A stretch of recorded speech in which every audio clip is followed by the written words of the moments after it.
Hi guys, welcome back with me again in this channel. So on today's tutorial, I'm going to show you how you can get the Epic Monkfish in Fish It Roblox. So the Epic Monkfish is a valuable epic tire catch in Fish It.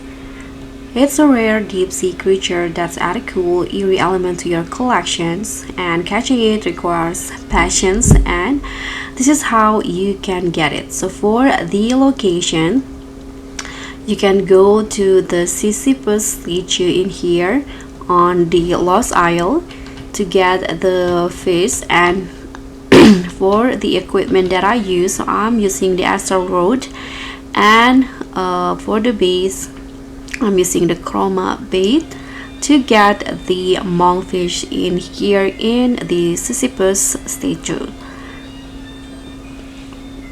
So guys, try your luck to get the fish. Thank you so much for watching. Don't forget to like, comment and subscribe. Also click on the thanks, and I'll see you in the next tutorial.